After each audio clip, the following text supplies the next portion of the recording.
ಈ ನಾಡು ಕಂಡಂತಹ ಧೀಮಂತ ರಾಜಕೀಯ ನಾಯಕ ಎಸ್.ಎಂ. ಕೃಷ್ಣ ಅವರು ಇನ್ನು ನೆನಪು ಮಾತ್ರ. ಇವತ್ತು ಅವರ ಹುಟ್ಟೂರಾದ ಸೋಮನಹಳ್ಳಿಯಲ್ಲಿ ಅವರ ಅಂತ್ಯ ಸಂಸ್ಕಾರವನ್ನು ನೆರವೇರಿಸಲಾಗ್ತಾ ಇದೆ.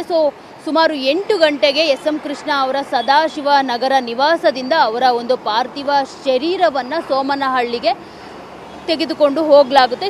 ಹೀಗಾಗಿ ಅಲ್ಲಲ್ಲಿ ಅಂದರೆ ರಸ್ತೆ ಮಾರ್ಗವಾಗಿ ಅಲ್ಲಲ್ಲಿ ಅವರ ಪಾರ್ಥಿವ ಶರೀರದ ದರ್ಶನಕ್ಕಾಗಿ ಒಂದಷ್ಟು ವ್ಯವಸ್ಥೆಯನ್ನು ಕಲ್ಪಿಸಲಾಗಿದೆ. ಸುಮಾರು 8 ಗಂಟೆಗೆ ಅವರ ಒಂದು ಪಾರ್ಥಿವ ಶರೀರ ಏನಿದೆ ಅದು ಸದಾಶಿವ ನಗರದ ನಿವಾಸದಿಂದ ತೆಗೆದುಕೊಂಡು ಹೋಗಲಾಗುತ್ತೆ. ಅದಾದ ನಂತರ Chalukya circle, town hall, Mysuru ರಸ್ತೆ ಮಾರ್ಗವಾಗಿ ಕೆಂಗೇರಿ ಸರ್ಕಲ್ ಬಳಿ ಅವರ ಒಂದು ಅಂತಿಮ ದರ್ಶನಕ್ಕೆ ಸುಮಾರು ಅವರ ಬೆಂಬಲಿಗರಿಗೆ ಮತ್ತು ಅಭಿಮಾನಿಗಳಿಗೆ ವ್ಯವಸ್ಥೆಯನ್ನು ಕಲ್ಪಿಸಲಾಗಿದೆ. ನಾನೀಗ ಕೆಂಗಲ್ ಸರ್ಕಲ್ ಬಳಿ ಇದ್ದೀನಿ. ಇಲ್ಲಿ ಏನು ಪ್ರಿಯಾ ಕೃಷ್ಣ ಅವರ ಒಂದು ಕನ್ವೆನ್ಷನಲ್ ಹಾಲ್ ಇದೆ, ಅಲ್ಲಿ ಈ ಒಂದು 5 ನಿಮಿಷಗಳ ಕಾಲ ಅವರ ಒಂದು ಪಾರ್ಥಿವ ಶರೀರದ ದರ್ಶನಕ್ಕಾಗಿ ಅವಕಾಶವನ್ನು ಕಲ್ಪಿಸಲಾಗಿದೆ. ನೀವು ನೋಡ್ತಿರ್ಬೋದು, ಇಲ್ಲಿ ಸ್ಟೇಜನ್ನು ಹಾಕಲಾಗಿದೆ.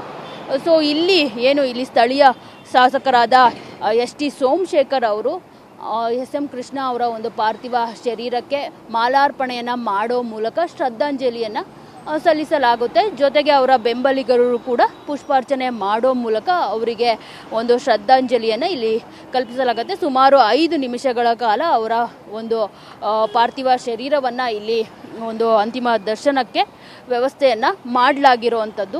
ನೀವು ನೋಡ್ತಿರ್ಬೋದು, ಈಗ ಆಲ್ರೆಡಿ ಎಲ್ಲ ರೀತಿಯ ಸಕಲ ಸಿದ್ಧತೆಗಳು ಆಗಿದೆ. ಸಾಕಷ್ಟು ಜನ ಪೊಲೀಸರು, ಸುಮಾರು 50ರಿಂದ 60ಕ್ಕೂ ಹೆಚ್ಚು ಜನ ಪೊಲೀಸರನ್ನು ಕೂಡ ಇಲ್ಲಿ ನಿಯೋಜನೆ ಮಾಡಲಾಗಿದೆ. ಜೊತೆಗೆ ಏನು ಲಾ ಆ್ಯಂಡ್ ಆರ್ಡರ್ ಪೊಲೀಸರಾಗಿರ್ಬೋದು, ಜೊತೆಗೆ ಟ್ರಾಫಿಕ್ ಪೊಲೀಸರಾಗಿರ್ಬೋದು, ಎಲ್ಲ ರೀತಿಯ ವ್ಯವಸ್ಥೆಗಳನ್ನು ಇಲ್ಲಿ ಮಾಡಿಕೊಂಡಿದ್ದಾರೆ ಈಗ ಆಲ್ರೆಡಿ. ಅಂದರೆ ಯಾವುದೇ ರೀತಿ ಅವರ ಒಂದು ಪಾರ್ಥಿವ ಶರೀರ ರವಾನೆ ಆಗಬೇಕಿದ್ರೆ ಟ್ರಾಫಿಕ್ ಜಾಮ್ ಆಗಿರ್ಬೋದು, ಜೊತೆಗೆ ಮತ್ತಷ್ಟು ಯಾವುದೇ ರೀತಿಯ ಅಹಿತಕರ ಘಟನೆಗಳಾಗಿರ್ಬೋದು, ತೊಂದರೆ ಆಗಿರ್ಬೋದು ಆಗಬಾರ್ದು ಅನ್ನೋ ಒಂದು ಕಾರಣಕ್ಕೆ ಎಲ್ಲ ರೀತಿಯ ವ್ಯವಸ್ಥೆಯನ್ನು ಇಲ್ಲಿ ಮಾಡಿಕೊಂಡಿರುವಂಥದ್ದು. ಸುಮಾರು 9 ಗಂಟೆಗೆ ಕೆಂಗಲ್ ಸರ್ಕಲ್ ಬಳಿ ಅವರ ಒಂದು ಪಾರ್ಥಿವ ಶರೀರವನ್ನು ತೆಗೆದುಕೊಂಡು ಬರಲಾಗುತ್ತೆ.